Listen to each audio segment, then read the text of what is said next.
This is Matthew Kratter's Bitcoin University. Today I want to talk a little bit more about the attack on Bitcoin that we discussed in yesterday's video, which I'll link to in the description notes below. That video was called This Could Kill Bitcoin. Now, Bitcoin culture, as we've been saying, has always been anti-spam until the last few years when some influential Bitcoin core devs, some malicious mining pools like Mara that profit from the spam, and then crypto VCs like David Bailey who invest in companies that profit from Bitcoin spam.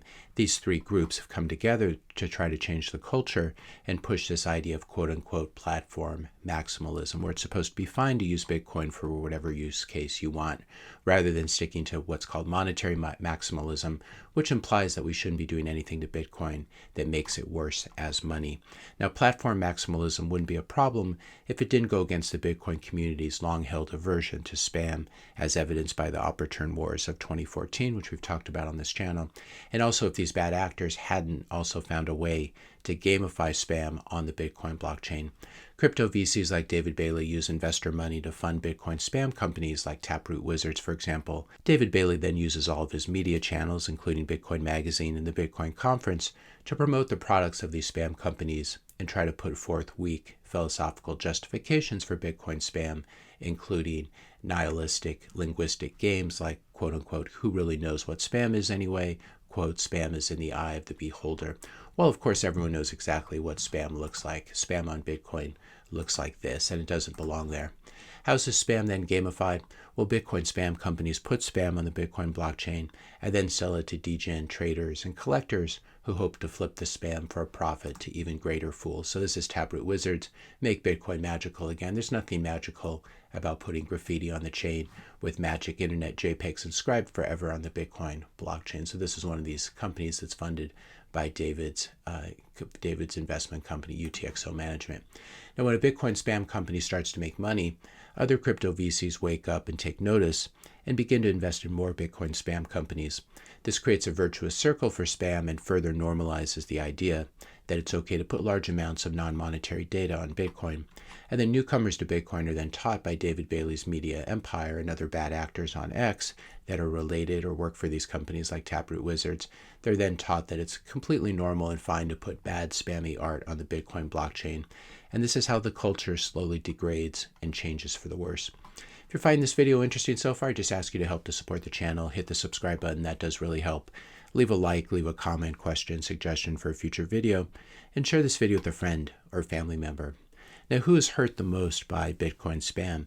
It's really people like you and me who want to use Bitcoin simply as money and want to run Bitcoin nodes in order to give ourselves maximum self-sovereignty.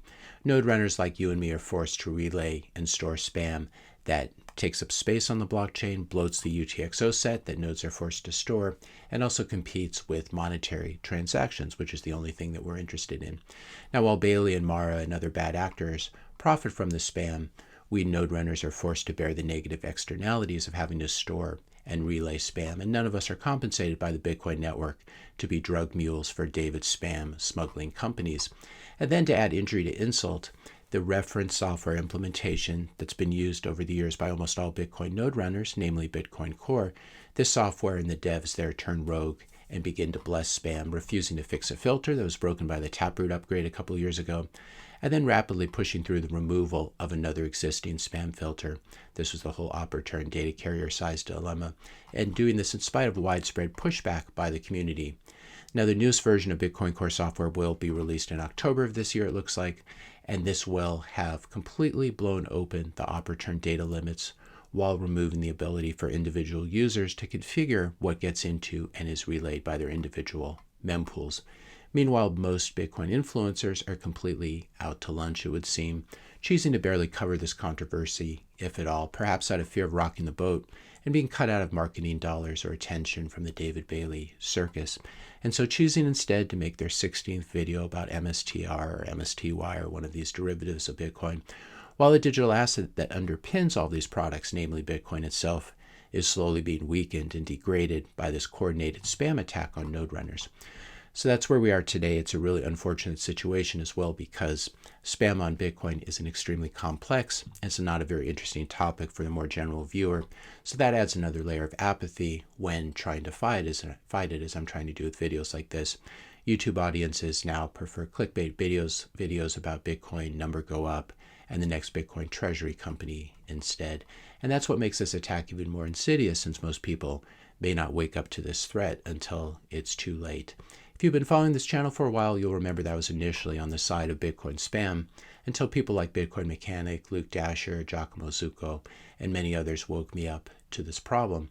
Those aren't nobodies who lack an intimate familiarity with the Bitcoin protocol and its history, and Luke Dasher was one of the heroes of both the op return wars and the block size wars, as were many others who are now fighting these spam wars. So this isn't at all about me, as some have supposed. This is a good comment, I thought, from Nominatio1771. Hi Matt, appreciate your work and your vids, but for me something doesn't rhyme. On the one hand, BTC is the hardest form of money, on its way to overtake gold, attracting trillions of dollars, etc., etc. But on the other hand, it contains, parenthesis, fatal flaws that needs, and no disrespect here, that needs a YouTuber with 277,000 subscribers to keep it alive. If that is the case, then in my view, if BTC can be killed, it will be killed eventually. And it seems that we're all just riding the ride, each with a goal in mind as when to jump off before it collapses. I thought that was a very interesting comment.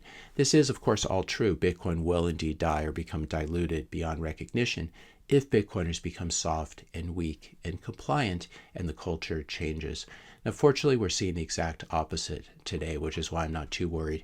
Becoming a Bitcoiner and a hodler turns people into strong men and women who refuse to be gaslighted, pushed around, or exploited by scammers like these spam companies. And they also end up raising these same strong men and women, they also end up raising strong principled children who will inherit both their BTC and their cypherpunk or libertarian freedom values. As you would expect from strong Bitcoiners, we're currently seeing a mass exodus away from Bitcoin Core and towards Bitcoin knots, which sort of exodus is unprecedented in Bitcoin's history. This chart of the number of Bitcoin knots nodes going vertical in 2025 and seems to show no sign of stopping. So how can you help with this crisis? Number one, of course, you can run Bitcoin knots. You need to run a node anyway. This will be good for you as a Bitcoiner. And if you're going to run a node, there's really only one software to run at this point, which is Bitcoin knots.